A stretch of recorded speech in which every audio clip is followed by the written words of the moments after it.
test match. India have won the series. They're going to get back for two. India home. Lords goes one. Hello and welcome to the latest episode of the 81 All Out podcast. This is your host, Siddhartha Vaidyanathan, and I'm joined today by the regular crew, Mahesh, Ashoka and Kartikeya, to talk about the first test between West Indies and India that ended in 3 days. India winning by an innings and 141 runs. And memorable debut for Yashasvi Jaiswal. Ashwin getting 12 wickets after being left out of the World Test Championship final, one must add. And absolutely comfortable victory for India. But it's not even a case where the scorecard does not tell you how close it was. I mean, at no point of time did West Indies look like matching India in this test.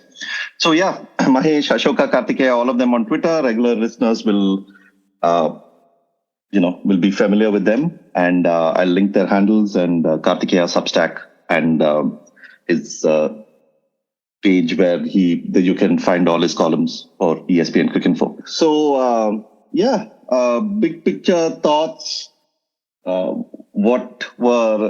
Did you end up watching the whole game? What were your general impressions? I basically I saw almost the whole of the first day, and I thought that was pretty much the highlight, right? The Indian bowling on the first morning, Ashwin's 5 wickets. It was like, first of all, for a spinner to get 5 wickets in the first morning, and for 2 spinners to get 8 wickets on the first day, you would think it was like some, really turning pitch or anything like that. But the first day pitch wasn't. I mean, the pitch did spin there, but the first day it was much more of guile and whip and mastery, and also some poor shots by West Indies. But overall, I mean, it was a strangle. And after that, after getting all out for 150, you're pretty much like chasing the game. So there's nothing much to be done. Jaiswal and Rohit batted really well. Virat batted really well. But I mean, the game was so far beyond West Indies by then that it was going to be really hard. What's the scene? Is Test cricket dead? That is the question. Before that, slap in the face of all condition merchants. Merchants. Yeah, all these conditions dictate which team to choose. First morning, Ashwin in the test, 5 wickets. So that shows you can talk all conditions, you can talk all those things, but your best bowler in the team gets to be in the 11. That's pretty much it.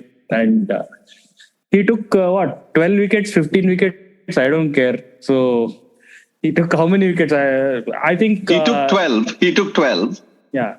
The problem is that this was all marketed as 2 teams in transition. But there are different levels to transition, right? Like India probably have a better pipeline of the next gen players coming in.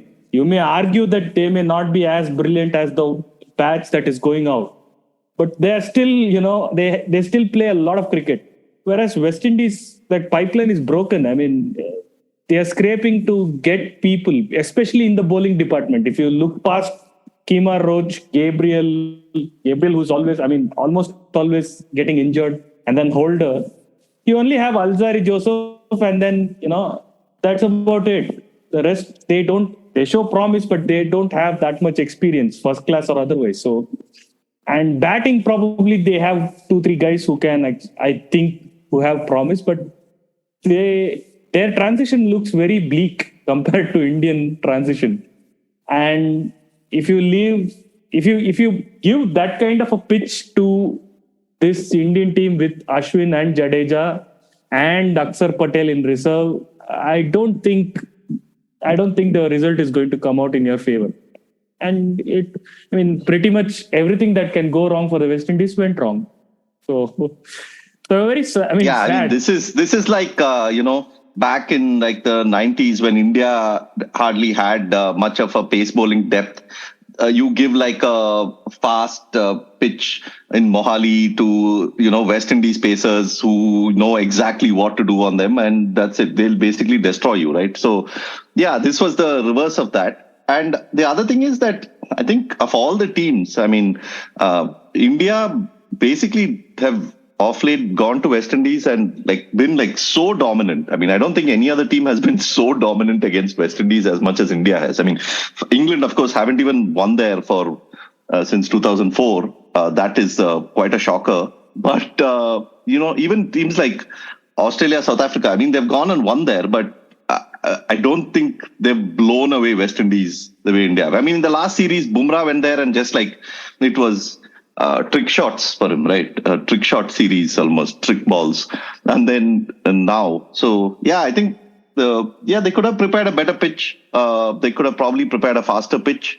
I don't know if it's possible in a place like Dominica, which is historically apparently favored this kind of slow, low spinning track. I don't know if suddenly you can, change the very characteristic of the base soil. But maybe they could have kept the test somewhere else or whatever. But this was not the pitch for West Indies against India by any stretch. Yeah, Mahesh. Yeah, personally, it was a great test for me. My man Rohit scored 100, and the other man picked up 12 wickets, a back full of wickets. And you're talking about the last series. That's what I was also thinking. Like when India went there last time, Bumrah had this most magical sort of bowling series, perhaps even in his stellar career. And looks like Ashwin is poised to have one like that now. I mean, it's a two-test series, but the way he's bowling, the way the ball is coming out of his hand, it's just mesmerizing to watch. I was sharing this on the chat with you guys, right? The West Indies cricket channel, YouTube channel, has the ball-by-ball video of Ashwin's first innings bowling. I mean, even while watching live, it was great. But you cut out all the sort of empty spaces in between and just watch ball after ball after ball, and you can see how masterfully he's working out. Not just batsman, not just conditions, just the way the ball is coming out of his hands is so mesmerizing. And then you watch the second innings dismissal of Brathwaite. And you could argue it's West Indies, but how many batsmen could survive that? And I mean, it was such a pleasure, such a joy to watch Ashwin bowl. I mean, we'll get into this a little bit in detail later on, but this whole commentary about this being a mismatch and how West Indies should be not part of the Test cricket or whatever. Well, I don't understand this extraordinary casteism. First of all, Test cricket is a small sort of elite group of nations or country or teams playing. Within that, I was just looking at West Indies' record over the decades. So if you look at their record in the 90s, their win-loss ratio was more than 1.07. But 2000s, their win-loss ratio was 0.3. They won 18 and lost 59. And if people sort of sang a dirge for West Indies cricket and the death of West Indies cricket, it made sense then. Since then, they've actually improved a lot without even having like an Ambrose or a Walsh kind of bowler, to produce a bowler like Kemar Roach at a time where every factor that they described to decline, explain the decline of West Indies cricket, it's madness, And what's his name? Kyle Myers came out of nowhere. Brathwaite came out of nowhere. I mean, he's still a solid Test batsman. They won their last series against England. They drew the series against Pakistan at home. They won the series against Bangladesh, which is not as lower team as it used to be in the past. I mean, and also India in the 80s had a poorer win-loss record. So if you're making a case that West Indies is not fit to play Test cricket, then would you say the same about India in the 80s? In fact, even England in the 80s had a more middling record than this. No, I don't understand this impatience about teams which are struggling, and also this whole notion that only a certain type of you got to earn your stripes to be a Test cricket, especially for countries which have been playing Test cricket for a long time. Sure, you can make a case about first-class systems, having a feeder system, and so on. But also this whole insecurity about one Test match that doesn't fit the billing of a box office match. I don't understand that. And this match got over in 3 days. And people are complaining that it's boring. If watching Ashwin bowl is boring, I don't know what you want out of Test cricket, to be honest. They were they were saying watching Kohli bat for 300 balls to get a 70 is boring. Because No, that I'm happy to concede because even if he scores 70 of 70 balls, I find it boring. Mahesh, get in with the program. We're living in the era of baseball. Okay, first of all, Test cricket is dying. One team in the whole world is trying to revive it with turning on a switch and trying to make Test cricket more interesting. And now you're talking about one match. This one match can kill a format, man. England are the sole oxygen tank suppliers to Test cricket, which is gasping. Rascals, this kind of advertisement is like the worst in the world, man. And anyway, see, when I say mismatch, this particular test was a mismatch. But I do concede that it is very sad to see West Indies in decline. For 20 years, they have been in decline. Ever since I've been seeing West Indies, they've been in decline. I mean, I started watching West Indies. Okay, maybe the very first series I watched, they were not in decline, which was 89. I mean, the very first series with West Indies that I watched. But other than that, through the 90s also, you heard decline of West Indies. The same story. Also, if you're so impatient about a team finding its sort of ways to win, then India should have stopped playing Test cricket like way before they became a good team. Sri Lanka should have stopped playing. New Zealand should have stopped playing way long back. Then okay, what? You want Test cricket to be restricted to the Ashes? And whichever is the team which is playing well right now, is it like what, top 3, top 4? And I don't understand this. And there is this same crowd. The same crowd will cry if India, Australia, England play each other a lot. Then they'll say, you're not giving other teams a chance to play Test cricket. It's become an exclusive club. And once they play these teams, they'll say, oh, the standards are not that great. The other thing is there's been like a bit of talk about why this is only a 2 test series and all, right? Why is India only going for 2 test series? But India's at least going. Australia haven't gone to West Indies in like whatever 7-8 years. I don't know if anyone even remembers the last time Australia were in West Indies. India have gone to West Indies consistently to play tests. So there's a difference between like going and playing 2 tests and not going like just saying goodbye. So 2015. I mean, of course it could have 2015, right? 8 years. Yeah. And then, of course, it could have been a 3 test series and all that. And the build-up could have been fine. I understand the whole aspect of, making a test series like a event, making a test an event and making a test series, appealing and all that. But come on, it's not like, this is all recency bias. This Ashes has been really good. That doesn't mean that England, Australia is generally like highly competitive. The last Ashes, they went and got slammed over there in Australia, right? I mean, Boland was finishing games in like no time. He was like on such a high. So come on. I mean, the Ashes have been. No, there was a time Ashes was so boring. So boring that Mark Taylor made a case for the fact that Ashes doesn't deserve to be a 5 test series. Mark Taylor. It's not like you and me. Yeah. All this is recency bias. You watch 3 good tests and totally, riveting tests, all great. But you can't suddenly then make these like overarching arguments about test cricket and teams and this and that and all that. So, no, even 3 good tests. Like, okay, let's assume you 3 good tests, people get carried away against 1 bad test. But how is this a bad test? I don't get it. I mean, you watch. No, it's one-sided. The problem is the problem is the one-sidedness of it. But that is not anybody's fault, right? Like, what do? India's just a very good team who happened to blast West Indies out. I mean, most like for Test cricket in Test cricket history, most of its history had contained one-sided contests. I don't even get it. Isn't that the point of Test cricket, that the difference between the better team and the worst team is so obvious over a long enough period of time? Isn't that the point of Test cricket? Isn't that the design of Test cricket? It's called tests for a reason, right? Yeah. I mean, that's the general refrain. And it's not the reason that you think it is. Also, if you keep having like the reason why the close match, the 2-wicket victory, the 40-run, the 20-run victory, and all 40-run victory is all memorable and remains is because it cannot happen every day. Like every day, if you're having a close test, it's not possible. Most of the tests will be like this only, irrespective of which team plays. And then occasionally you'll have this 2 really well-matched teams coming together, and it'll be great. I mean, whatever, you can pick those 20 series maybe in the history of cricket, which have been like, epic series at that time. But since a lot of the commentary is coming from the English media, why don't they go to West Indies and make it boring? Why do they always make it entertaining when they go there? Yeah. But to be fair, I mean, one thing about the English though is that, their traveling supporters actually make it add some atmosphere to those tests. So no, it's not like they're dead contests and they add atmosphere. They are a live contest, even without any crowd. They're fantastic contests because West Indies competes with England always at home.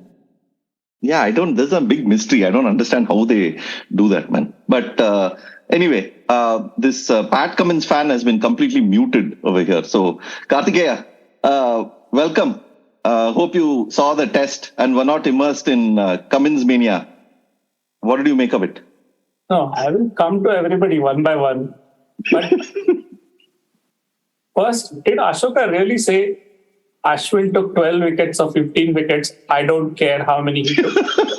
I mean, this fellow is like with Ashwin's wickets, this fellow is like Scrooge McDuck with his money, man. And this is like, he counts all of them and he counts all the wickets which other bowlers get as, wickets stolen from Ashwin and whatnot. Ashoka is more concerned that Jadeja got 5 wickets. Imagine Ashwin could have got 17, man.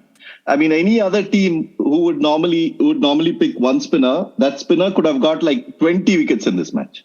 So, yeah. No, I said I don't care because I am happy that he's being picked in the 11. Now that itself is a big achievement these days. No, so I'll ask you one question, okay? So England won the Ashes in Australia in 1986-87, okay? They never tire of telling everybody about it. Chris Broad made a lot of runs in that series, a very, very short career. And on the back of that, he became a match referee. And he stayed a match referee even though his son plays test cricket. So all that is there. After that, they have told West Indies Australia 9 times. Okay, each time they go and play 5 tests. How many live test matches when the series was still in the balance have they won out of those 45? You tell me.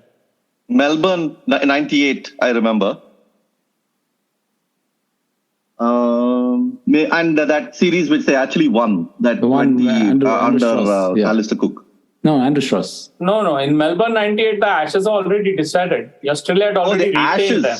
Okay, yeah. No. I was talking about the series. The Ashes, live Ashes must be only that Strauss series then. Yeah. So that's 2 out of 45 test matches. Yeah. Okay. So they should stop going to Australia. It is a complete waste of everybody's time and resources. Correct. All one-sided nonsense. I agree. There's Ashes in Australia is all one-sided bloody nonsense. All these Australian players, they become fat. They develop these fat records and then they come and do commentary over here in all sorts of random unrelated matches based on those fat records. They should really, this is complete waste of time. It should stop, I think. So, if they stop that, then I will agree. Okay, West Indies should also stop. The second question is, the West Indies England beat West Indies in West Indies in 1967-68. Famously, they won after Gary Sobers got bored after 4 draws and made a really, really generous declaration on the 5th morning of the last test, or of the 4th test, I think. And Jeff Boycott and Colin Cowdrey chased down whatever 200 runs that England was set in 5 hours or 4 hours or something like that. And yeah, England, that was the baseball of the day. Yeah, England won that series 1-0. Okay. Now, since then, how many times have England beaten West Indies in West Indies? Once, no, 2004. Once. Exactly. Yeah. England have beaten West Indies and West Indies once in 47 years. They have won 2 live tests in Australia out of their last 45. They should really just stop touring, man. This is just a complete waste of time. It will be cheaper for them also. They will be able to give their players contracts for the summer, then tell the players, okay, your winter, you fend for yourself, live your life, do whatever you want. It will be cheaper. They will not have to do dumb things like the 100 and everything. What are you saying, KD? They are spilling their blood, sweat, and tears to save Test cricket, and this kind of negative things they are getting to hear. This is the thankless stuff. But to save Test cricket, you have to compete. No, if you keep losing, then what's the use? If teams are supposed to, start playing and stop playing based on whether they're going through a good time or bad time, then you would pretty much very, very soon you'll end up with like 3 or 4 Test teams. And now, okay, I understand that there are all these pressures, and MCC is now saying that, get rid of one-day cricket so that you make more room in the calendar and all that. But this cannot be decided based on who's winning and who's losing. Okay, like 20 years ago, India went to West Indies and they lost 1-2 to a bowling attack which was not as good as the current West Indian bowling attack. Okay, 1 year before that, they went to Zimbabwe and didn't beat Zimbabwe in Zimbabwe, to a bowling attack which was even weaker than the 2002 West Indies bowling attack. So, India have been 6th and 7th in the table, and they have been like a mid-table side. And from mid-table, everybody who's watched India in this century knows what the World Test cricket looks like when you're a mid-table side. Even like the 8th and 9th team looks like competitive, and the 1st and 2nd ranked teams look damn tough, And right now, India are not like that. India are now like a top 1, top 2 side. I think they are the best team of their time. I think they are one of the greatest teams in history. But leave that aside. That's just based on the record and how much they've won and how much they've won compared to other teams which have won. But let's not sort of get carried away by the fact that, okay, India winning, so let's make fun of everybody else. But there are like other pathologies at work here. There's this whole tendency that, I don't know why people do this, but they seem to do it because it sells, I suppose. Is that, and I'm surprised by the number of professionals who do this, which is that when India win, the tendency is to say that, well, the opposition is terrible. And when India lose, the tendency is to say that, well, this India are not as good as their predecessors. Whereas, as we've had an argument all day today, not all day, actually it was more like 45 minutes today, the facts and figures suggest otherwise.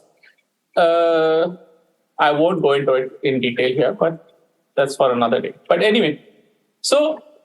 No, the facts and figures for this team being the greatest Indian team is overwhelmingly obvious. It's not like the debate that we had for 45 minutes. Yeah, that's because you're biased towards tall batsmen. I mean, you yourself said that's equal. We have already inflicted one chat on our listeners last time when we did the ground versus TV debate. Let's not inflict another chat discussion on them.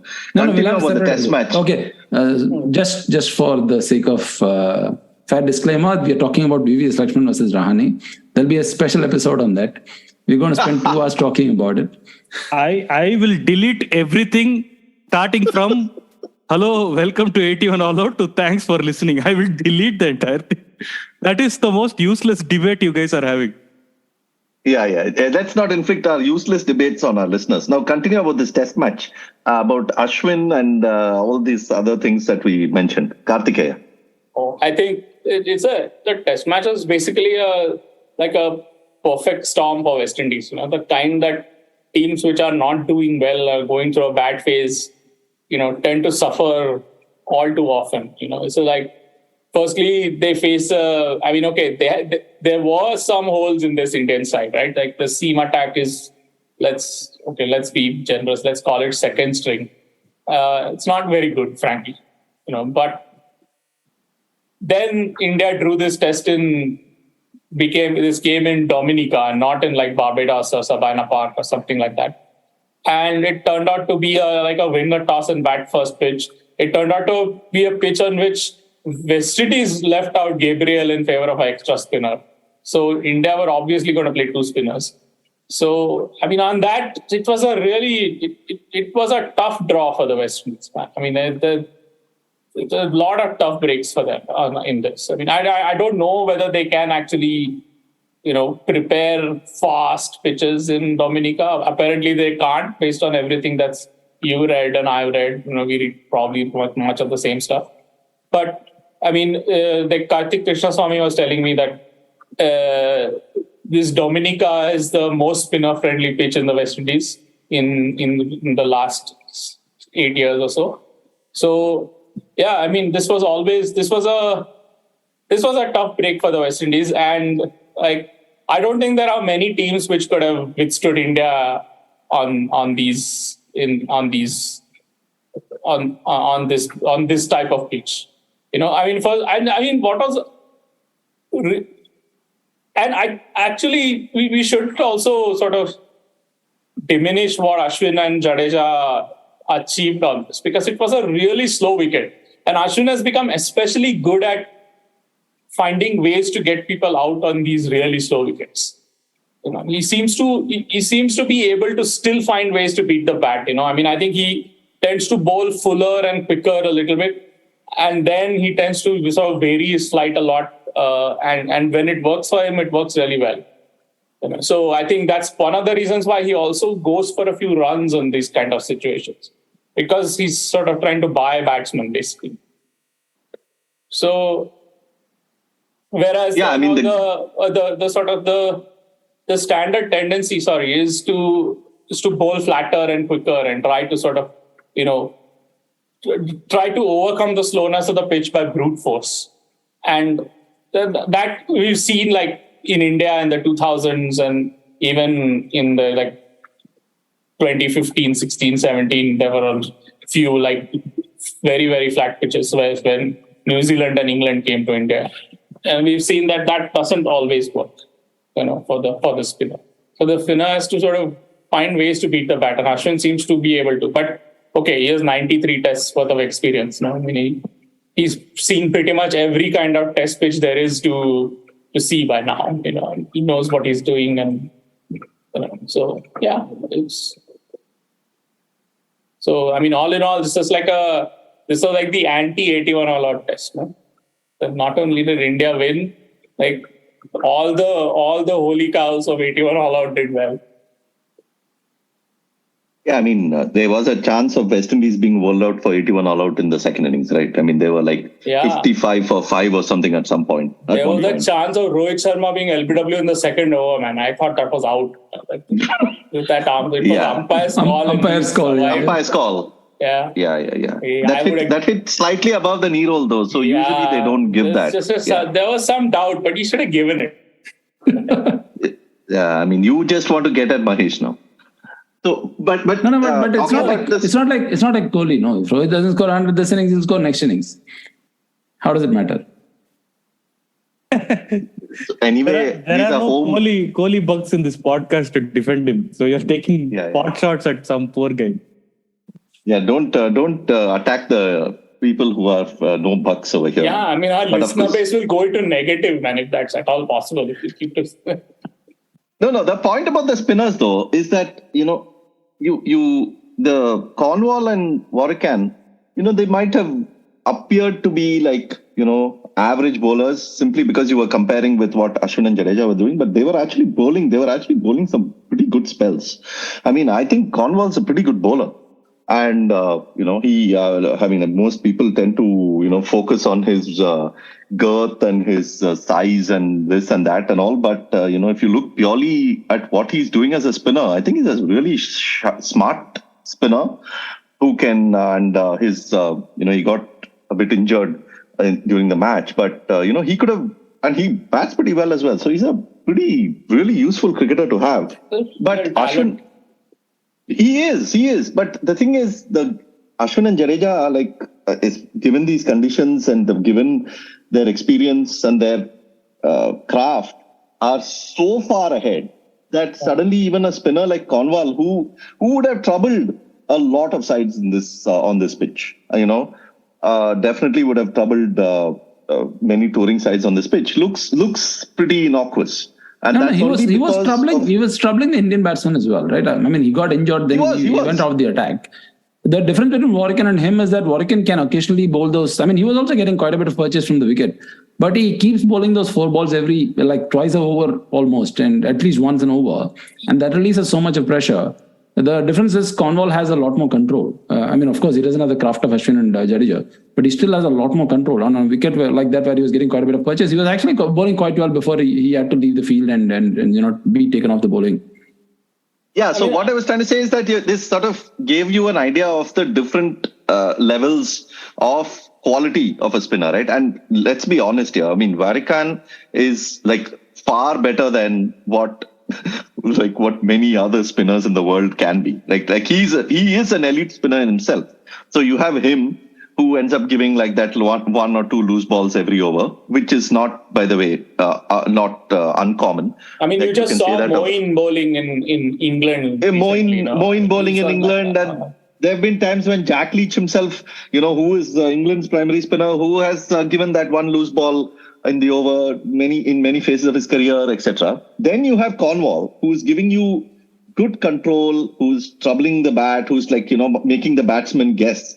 Then you have Ashwin and Jadeja, like 3 notches above that, because not only are they giving you control, they're also giving you that exceptional mastery of not only control but also mastery, because they're changing things up, and then they're going for phases where they're not changing anything, and then they're changing things up so well and executing it so well that you basically you have no chance. I mean, that's like having the batsman on a string, man. I mean, Ashwin's first morning spell. My impression, I think that Warwicken and Cornwall are actually not that bad. I mean, they are not. I mean, there have been worse spinners India have played in Test cricket in the last 7 or 8 years.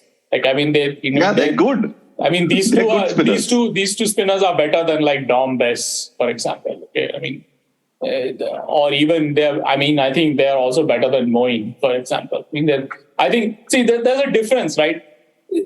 A spinner can bowl a 4-ball, but it's a 4-ball where the spinner is taking a risk. No, the spinner is trying to lure the batsman to play against the break. So, for example, this Warwicken, when he bowls from around the wicket, every now and then he'll overpitch on leg stump, and this ball will also, where normally if it's good length, it will pitch on middle stump. Because it's overpitched, it's going to sort of pitch on leg stump, right? And really, you always get the sense that he's trying to bowl that magic ball. He's trying to get it to turn from leg stump. And because then when you bowl on leg stump, you also get the batter to play with the closed face, no? So you get a better chance of a leading edge, a better chance of a outside edge, rather than when a batsman is playing with a full face, especially on a slow pitch. So he's trying to do that, and he goes for runs because of that. Okay. Now those are technically, you're right. Those are bad balls because there's no fielder over there it's deep mid wicket. But those are 4 balls which a spinner wouldn't mind conceding. They're like 4 balls in the sometimes Stuart Broad will sort of bowl a wide half volley just to see if the batsman will chase it. And if the batsman chases it and it comes off, then good luck to the batsman. It's 4 runs. But a lot of times the batsman will chase it and he'll get an edge. So those are sort of okay. Those are Mitchell Stark also will bowl one down the leg side. Just to see if you can get the strangle. If he doesn't, okay, but sometimes he does actually get the strangle. Yeah, because he's quick, he knows he's quick. So that's one kind of bad ball. And the other kind of bad ball is what you saw from Bess or even from Moeen, where, they just overpitch every now and then because they lose their length, or they drag one down every now and then because they lose their length. This happens with the part-time spinners a lot, especially. And that doesn't happen with these guys. Cornwall, the thing about him, he's sort of big. Perhaps it's odd to say of someone who's as large as he is, but he's a deceptively strong bowler. I think he turns the ball a lot more than Warwicken. And I think he sort of has got a lot of control of his length because of that, because he's so strong. So basically, he's I don't know. This is really not a good description, but the best description of Cornwall that I can think of is that he's a spinner whose action has got very few moving parts. If you see what I mean. So it's like it's repeatable. So not much can go wrong. It's like, Jadeja is like the Rolls Royce version of Cornwall. He's got an action where very few things can go wrong. And this is one of the reasons apparently why even when he was like, on the horizon of the Indian test team, Jadeja, way back when he was scoring like 3 triple hundreds and whatnot as a batsman, there was always a view. Everybody watched and thought that, this guy can be a really great spinner for India. Because his basic sort of action was so terrific. So it was just like a machine, And Cornwall is like that, but, he's not as, obviously not as supple as Jadeja. But he also, I think he bowls at a good pace. I think one of the things that the West Indies spinner struggled with was how slow this pitch was. And that's not easy to do. I mean, we've seen really good spinners also struggle on slow pitches trying to get people out. Like West Indies, like teams used to come to India and on slow pitches, they used to play out draws. Like I remember New Zealand playing out a draw against Kumble and all in, what was it? I think 2002 or something like that. When they like Mark Richardson and Stephen Fleming and Lou 2003, Lou Vincent, was it? They all made hundreds. Might have played, yeah. A lot of them made hundreds and all that. I only remember Mark Richardson batting. Yeah. And I remember him cramping up for some reason. Like he goes down to sweep and then he like falls over with a cramp. I still remember that. Like he batted for so long. But it's hard for spinners to get people out on slow wickets. And, these guys are really good. I mean, I think to be fair to all the spinners back in the day, I think DRS has really helped the finger spinners in especially this area because it makes them so much more potent when they attack the stumps now. And like pad plays out the picture. But even then, it's not as though, if it was easy, all these teams would start preparing these types of pitches and there are finger spinners at 10 a penny in everywhere in the world, man. And you could get any average finger spinner to come and bowl sides up. And that's not happening, no? You still need like really, really, really good finger spinners. Yeah, and the point about the action is, a really good one because, eventually like a selector, right? Like when they're watching a bowler in the lower levels, they're not so much watching the ball as much as they're watching whether the bowler can get to repeat the same action across an over or across 3 balls. And especially at the junior level, it's very hard. Like you'll find very, very, very few bowlers who can actually turn up and bowl with the same sort of load up and the same action and the same, hand angle of the hand and the same like position in the crease. Invariably there's something will change and the bowler won't even know it because it's so instinctive, right? And it's so happening so fast. And the selector is eventually looking at that. Like, can they sort of bowl in the exact same way? And then after that, they worry about things like how much turn somebody's getting or how much, movement somebody's getting. That is the next step. And you see at the international level, you'll see almost like even at the international level, you'll find bowlers who are not, able to repeat that, not because they're bad, simply because it's so hard to do. Bowling is such a tremendously difficult art that you see Warwick, you see Cornwall. But what Cornwall, I think, has that repeatability. He has that, where he can sort of bowl in the same way. And then he also has the turn, as you said, which makes it difficult. So as a batter, when you're looking at somebody who's bowling in the same way, then all it needs is like this subtle change with the ball and then you're messed up. Because for you, it's like in a state you're expecting something. You're expecting something and they're not giving you any real clues as to what is coming. And Jadeja's, of course, like, you see the same action. You see it like he runs through the overs so quickly. He's doing the same thing over and over. And then suddenly you will get one to rip and you're finished. So, and if bowlers who don't lose their action also don't bowl bad balls that often. So correct. that's also just hard. No? And it's everything is on a good length and and then you have to take a chance to hit, no? And then you do something like Jaiswal, where you reverse sweep from the stumps in the last over of the day. And he got away with it. So it's like Rohit Sharma got away with that LBW. Jaiswal also got away with a lot of chances. So, but that's what Brathwaite did. In the first innings, he was trying to take chances against Ashwin. I mean, you can argue it was a bit earlier than otherwise. Yeah, the pitch was good at that time. Yeah. So the other thing about Ashwin is that I was reminded of the Kanpur test against New Zealand, which was also on a slow wicket. Was it 2020 or 21? That match which India nearly pulled off in the final. 21, right? last wicket, right? 9 wickets down. 21. Now November 21. It reminded me a lot about that, and I was just comparing. So in both matches, one of the good things about Ashwin is that one, he's got the experience, and over time he's worked out how to bowl down the wicket to create like these new angles for right-handers, particularly where he challenges both inside edge and outside edge, and he's mastered it. In fact, that also adds up. But one of the big advantages for Ashwin is that he's also an excellent bowler with a new ball, which you can't say about. I mean, he's our most successful new ball bowler, including seamers. And in both, KT started by saying that we had a second string seam attack, which actually worked out to his advantage because he gets the new ball earlier. And in both those matches, one of the reasons why he was as successful as he was is also because he could get the new ball earlier. I mean, like if he got the ball like after 30 overs, I don't know if he would have been as successful, especially on a slow wicket like this. And the round the wicket angle is just so, like the second innings dismissal of Brathwaite again.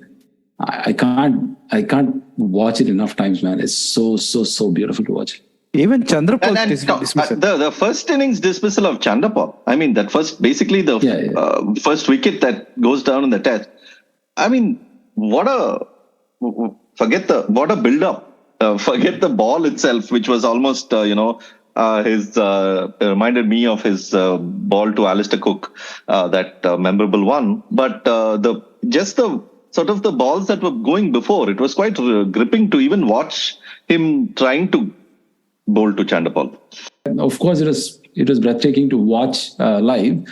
Now, when I was watching this ball by ball sort of reel from West Indies Cricket YouTube channel, you don't remember exactly when he gets out. So I was watching the first few balls. He's bowling a little bit short, pushing him back, and then he starts inviting him on the front foot. And I was mentally prepared for this ball being the ball that he gets him out and so on. So he bowls quite a few balls which were fuller, which were like the big $1 million ball. Before that, you could see that it could happen on any of those balls. And then when it all comes together, oh my goodness, there's not a better sight in cricket.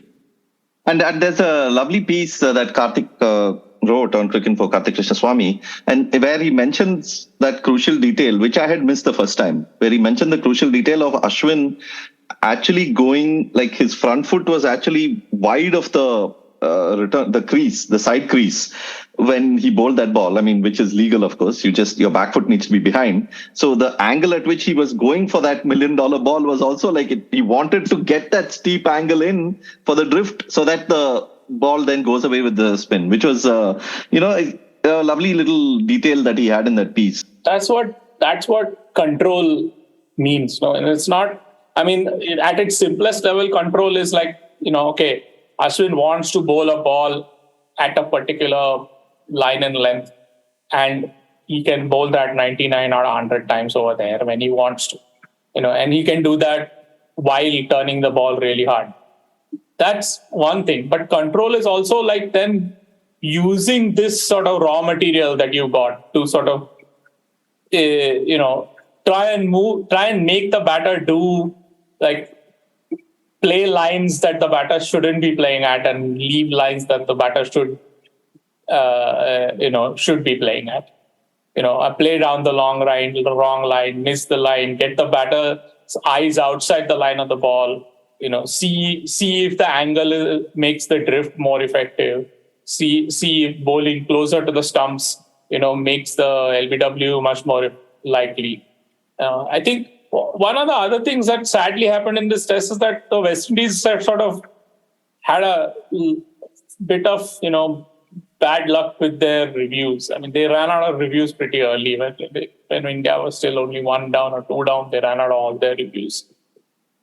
And I think then after that, I think Kohli was out early to Roach, and I think there was nothing you could do because the umpire didn't give it, and so on. So, yeah, all in all, I thought the West Indies had a wretched match. This is not just that India are better; it's also that the West Indies had Cornwall was ill. Like Ashwin is bowling magic balls. The DRS is going. No, and Roach and Joseph are good bowlers, man. I mean, unfortunately, they didn't get the sort of the wicket or the conditions to help them here. But it's very obvious that even on these kind of pitches, where nothing is going your way, they're still good bowlers, and I can see them bowling India out in friendlier but they conditions. They beat England last year. I mean, of course, they're good bowlers. Yeah, and Holder. I mean, he comes with that height. I mean, just give him a bit of spice in the wicket, and he can be lethal. Yeah. This was a bit of a perfect storm for West Indies. Frankly, I don't know what team could have played well against India in these conditions on this particular pitch, a pitch like this. I mean, I can think of other teams. Okay, well, Sri Lanka maybe. Sri Lanka. Baseball. Harry Brook. I don't. Ben Stokes. I don't think so. No. I don't think you can. I mean, well, we can wait and see about that. We'll find out. Yeah, we'll find out when England come to India. But, it's, first of all, surviving against these guys is tough enough, man. I mean, to suddenly go and try and slam them like that, it's going to require extraordinary levels of luck to pull that off. Yeah, but I mean, okay, perhaps a better batting lineup wouldn't get bowled out for 150 and 130. Perhaps they'd get bowled out for 250 and 230. They still lose. I mean, I don't think there's an attack in world cricket which can compete with India on this type of pitch right now. Anyway, so we have to talk about the debutant, Yashasvi Jaiswal.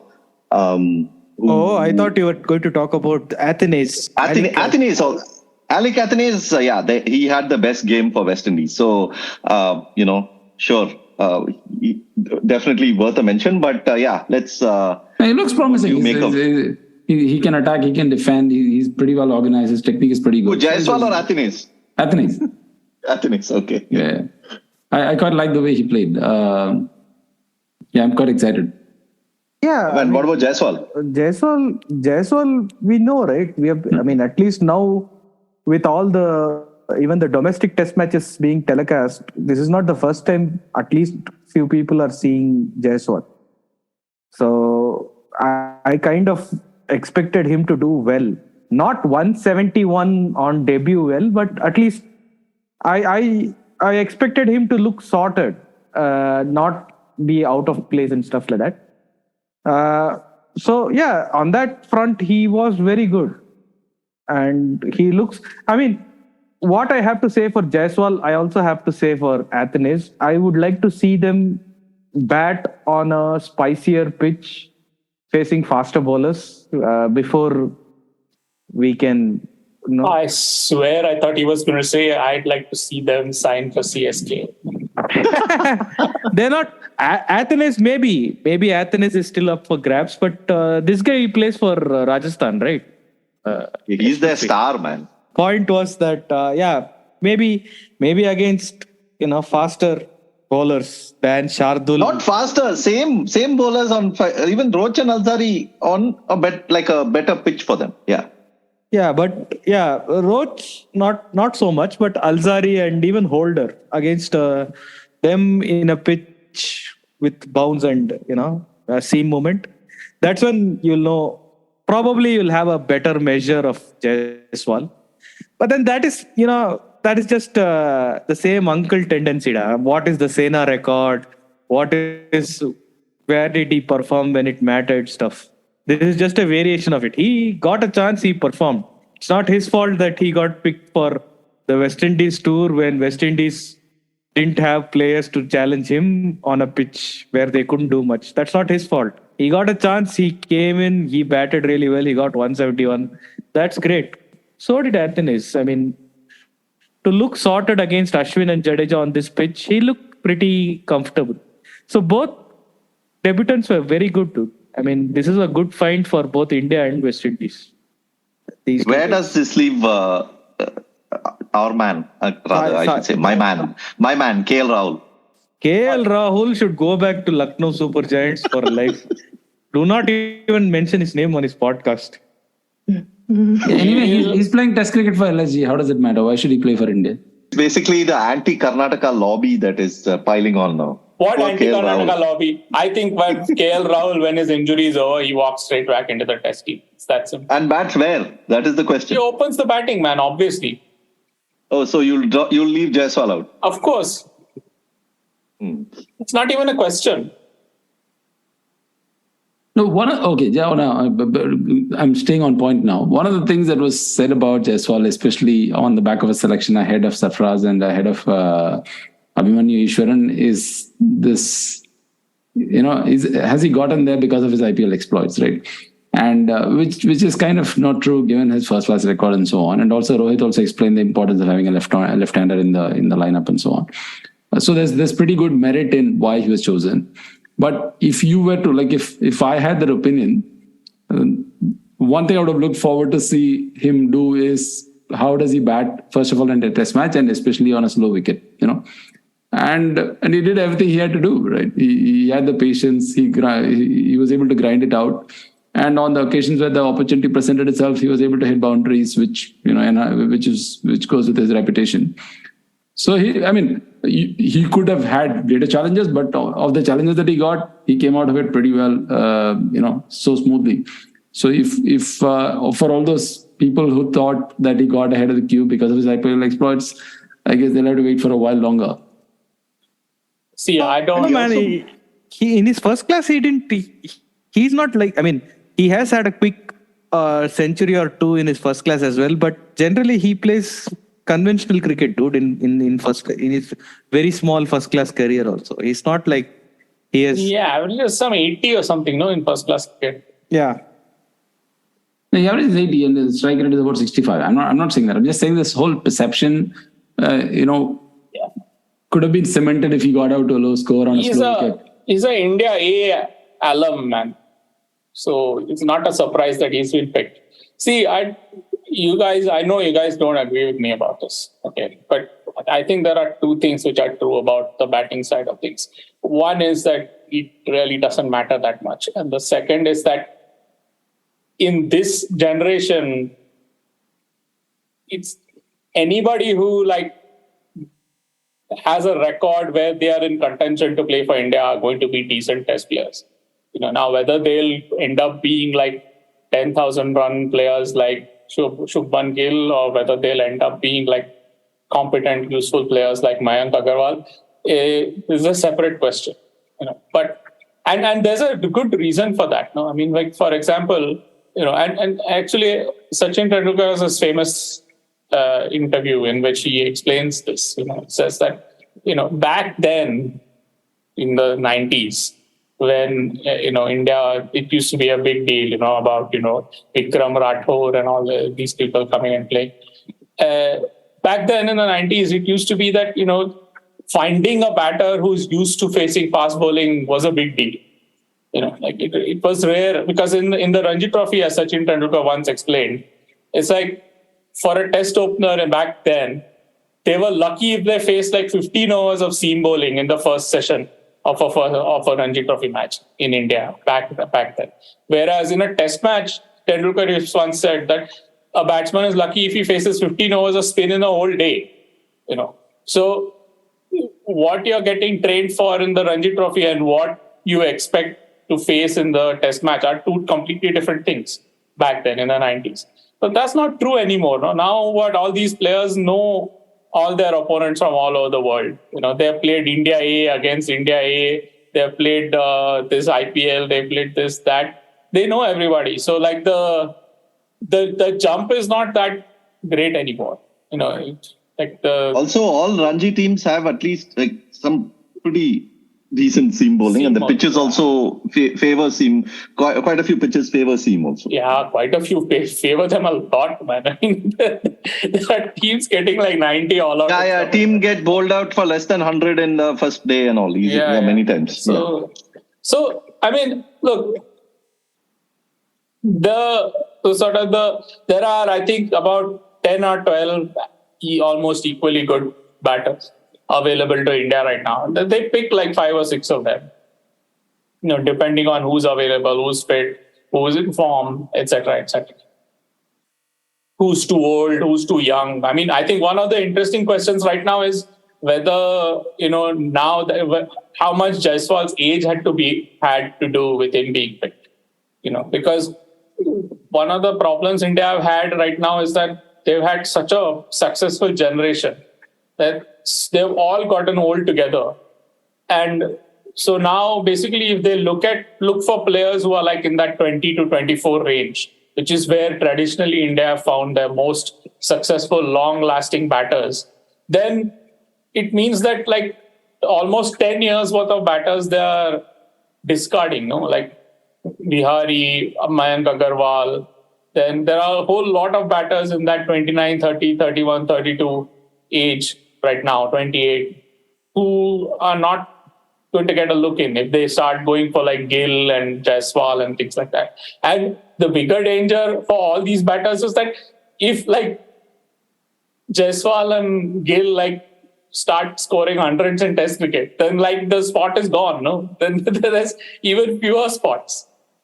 So there's a real sort of glut actually of options in the top order. And ironically, in the bowling side of things, it's different. Firstly, bowling actually matters in Test cricket. Like you add one really good bowler to your existing crop of bowlers, and the probability that you'll win a Test match goes up significantly. Whereas you add one good batsman to your 11, and the probability that you'll not lose the next Test match goes up a little bit, not a lot, but a little bit.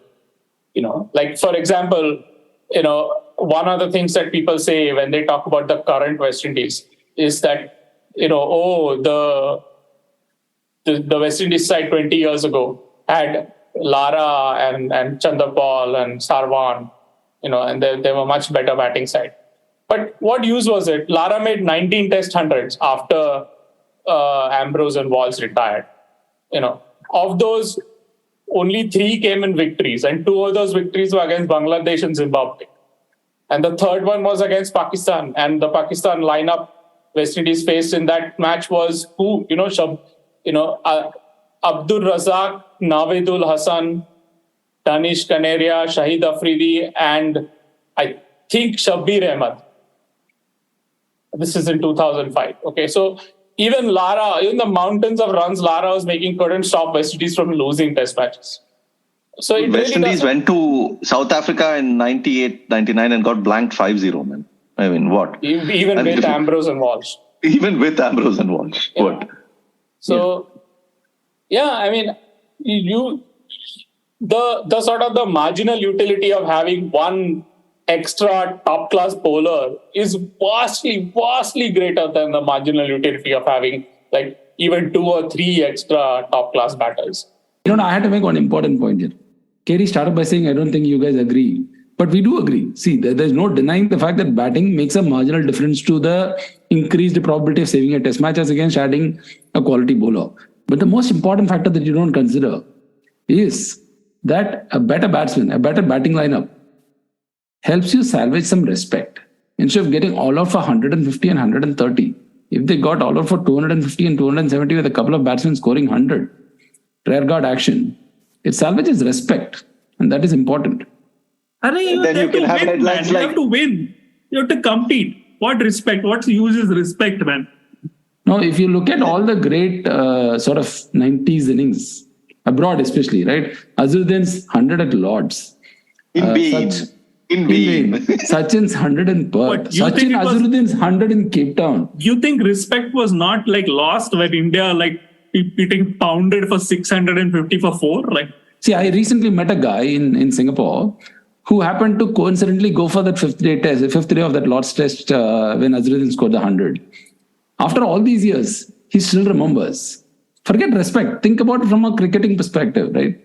He still remembers. That is posterity, boss. Imagine if India got all out in the first session, he wouldn't remember anything. He would have been disappointed. He would have been cursing the Indian team.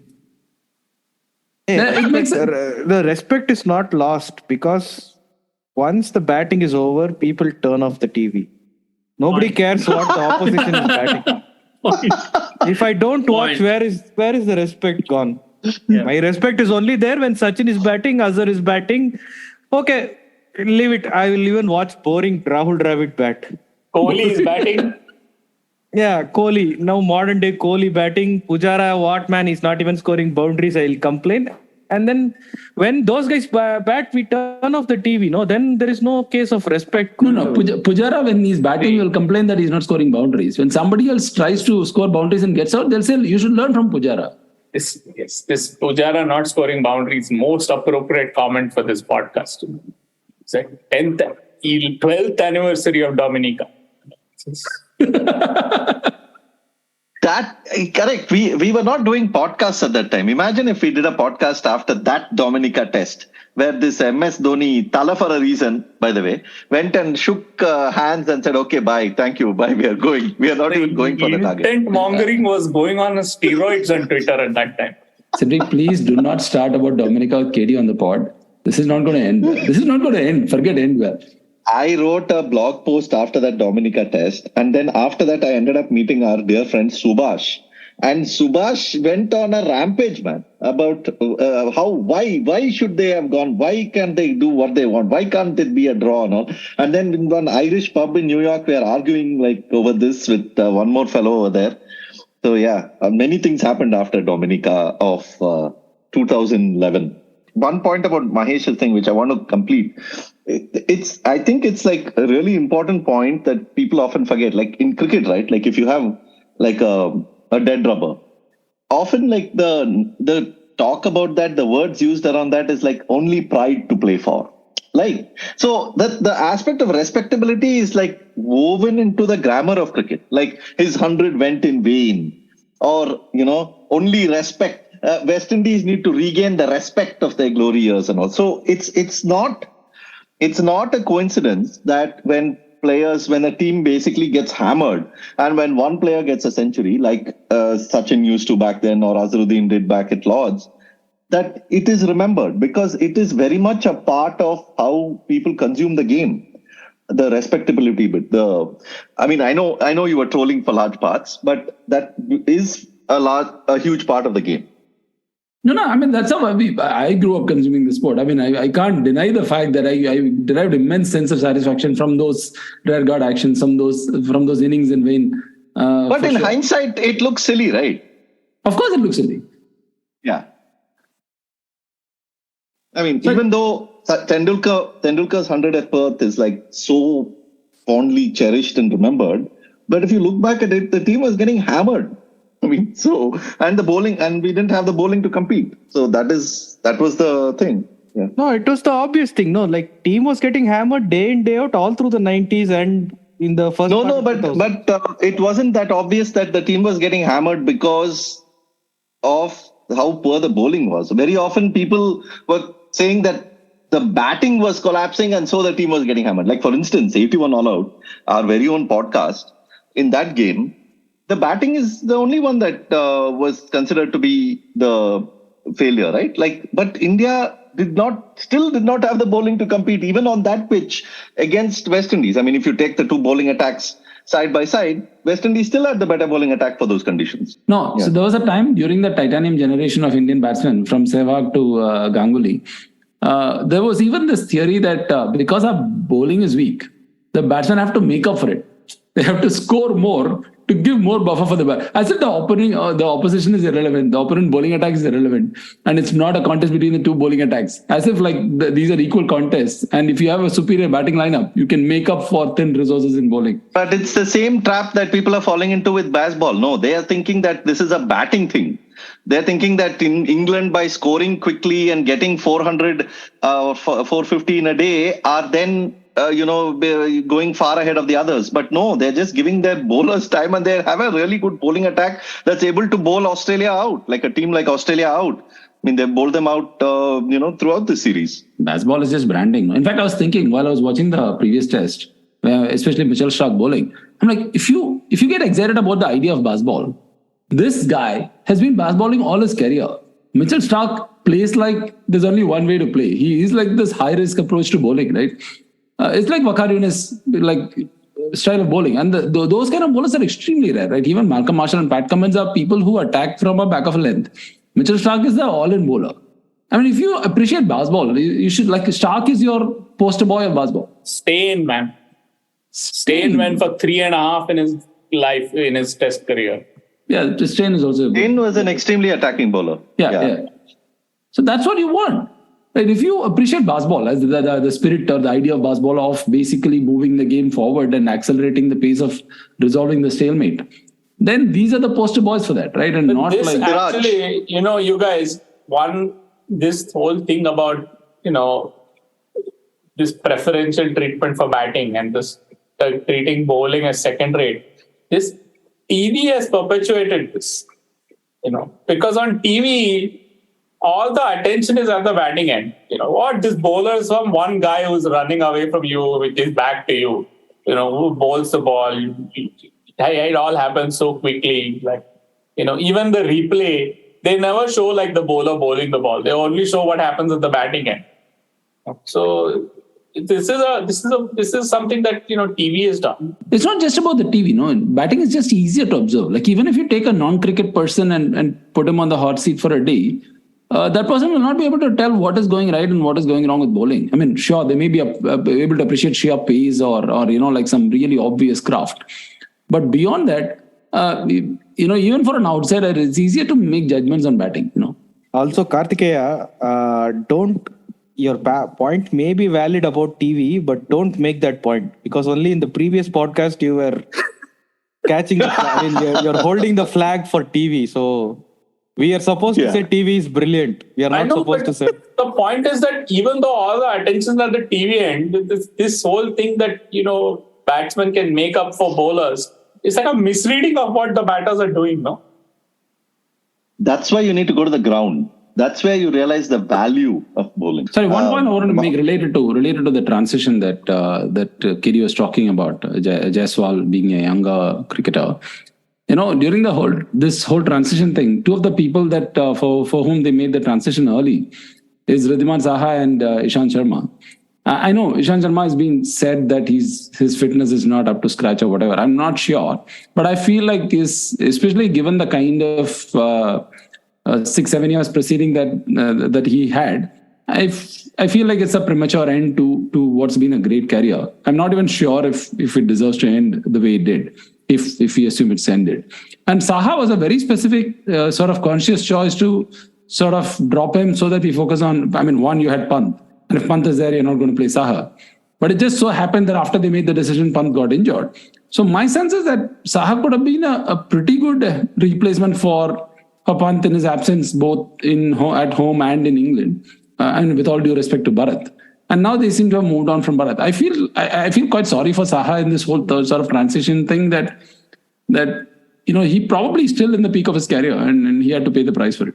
Yeah, but Bharat is the India A keeper, no? So he's like next in line. They have lined him up, like, basically.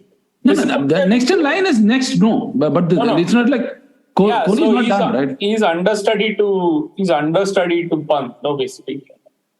Because that's how they select all this. No, that's how they pick all these. Like this, what's his name? They pick Mukesh Kumar, no? Yeah. Also India A alum. This is what the test team has been doing. And actually, one of the really good sort of criticisms of the BCCI recently is that because of their scheduling commitments, and because of the extent to which even their A players are now sort of involved in like IPL and stuff, they are not able to schedule A tours in March and April. So like the whole shadow tours business, which was so useful, like before India went to Australia, like 1 month before or 6 weeks before, India A would play Australia A in Australia. And then even West Indies last time. Yeah. Like before South Africa come to India, South Africa A will come to India A, and they will play a series in India. And so there's always like if there is some kind of unfortunate injury or illness or something like that, and they need a switch in like short notice, they have the players lined up in the India A program. And like apparently, like our friend Siddharth Monga has been studying this. He says that like COVID has disrupted this a little bit, and also the whole sort of the thing about not having a national chairman of selectors for a while, that has also affected like this whole the India A shadow tours thing. That was a big help. That was one of the things which made sure that when there are injuries, there's a replacement. Somebody is available to play who's like, for whom everything is not like completely unknown and new. Right? They're used to that pace. They're used to those conditions. They're used to that sort of level of game, so to speak. Yeah, and it also brings me to a point that there was a time when we seem to be seeing a bit of a bifurcation with the team, right? Like a lot of players who were not playing other formats, who are not playing IPL. But now all 11 players, I mean, with Ishant Kishan debuting in this test, all 11 players who played here pretty much have an IPL team. They play. I mean, of course, Rahane has recently he has been playing with CSK. I mean, so everyone's now playing like IPL, Test cricket, and also the scheduling is going to be that much harder when you have if you want a player like Kishan to play India A, it's not going to be easy to get him because he's like playing all formats now. And the other thing that they have a problem with right now is, I think not only are they like trying to move beginning to move a lot of the older players on because they've all gotten old together, but I think, and I'm not sure about this, but I think Rahul Dravid may be the last India head coach to be an all-format head coach, like at least to start out as an all-format head coach. I think they're going to move to having separate squads. So mostly so that they can schedule matches in overlapping ways. So when the test team goes to West Indies, the T20 side will go somewhere else and stuff like that. They want to probably do that a lot more. So yeah, and England are already doing that. No. Yeah, England already have the different coaches. Yeah. Yeah. So I think India are also trying. From what I've heard, India are going to try to like move in that direction now. Man, that is useful if other teams also do it. But I don't think many teams in the world have that kind of a depth, man. I think in the end, we will only keep playing the Challenger Trophy. India A versus India B versus India C. That's all that there will be. Because other teams don't play that much Test cricket. Okay, so if an Indian team is going to tour Australia for a Test series, then an India T20 team going to West Indies to play a T20 series is good. No, it's good for West Indies. It's also great for India because you have two teams playing in different places. But anyway, eventually it's got to go into different formats. I mean, like eventually players will be asked to choose. See, what's happening right now is that because the boards are committed to Test cricket and they don't want to reduce the number of tests, they end up squeezing in the same number of tests as before in a much smaller calendar because some of the calendar is blocked for these T20 leagues. And you end up like, the number of overlapping test matches that we've seen in the last 5-6 years is crazy. As we speak right now, Ashes is going on, India West Indies is going on, Pakistan, Sri Lanka is going to start. So something has got to give, and it's entirely possible. See, at least that's my view, that eventually players will be forced to choose between different formats. What eventually? Already they are doing it. No, not yet. Right? Not yet. Not yet. Like Kishan is not doesn't have to choose, right? He can play. I mean, he's a player who can probably be in all three Indian teams at some point. Yeah. So anyway, we have almost gone through a whole podcast without talking much about Rohit Sharma or Virat Kohli. So Mahesh, please take the floor and tell us about the greatness of this Rohit Sharma innings. Where does it rank in the pantheon of Rohit Sharma 100? Before that, I have to say one thing. I'll just say one thing and then that's it.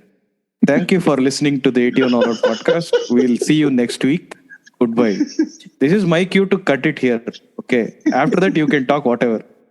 Go on. Also, Mahesh. Rohit Sharma in any 9 times out of 10, Rohit Sharma would have been out in the second over.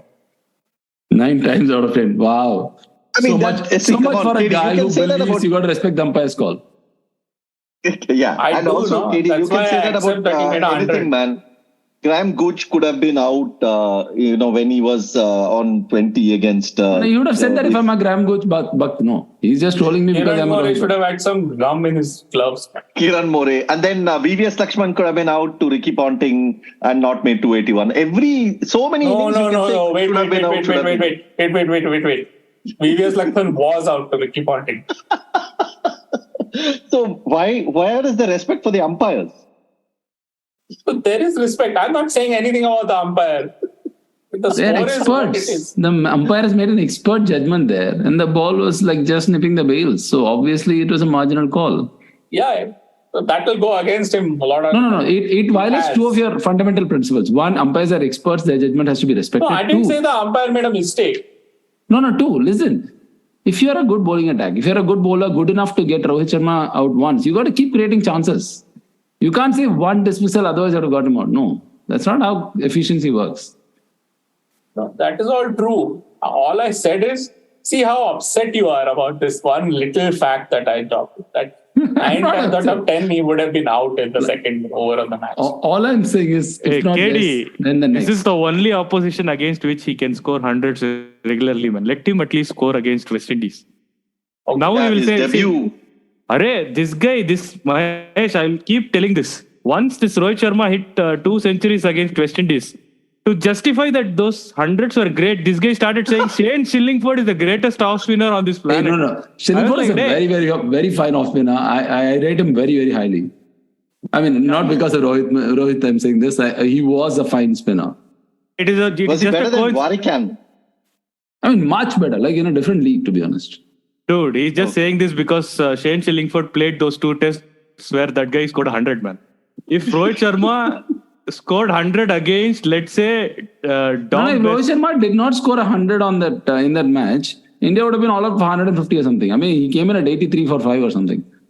Okay, good. Let's This move was on that to Virat Kohli Sachin now. farewell, right? Sachin farewell series, right? This Yeah. was. Yes. Everybody remembers Tendulkar 74. Yeah. Anyway, let's move on to Virat Kohli now. We've talked about Rohit Sharma. Yeah. No, I will still give Mahesh like one line that he can mention. No, But if nothing. there is anything to say, There's nothing to say. Business as usual, right? Like, I'm just used to these hundreds these days.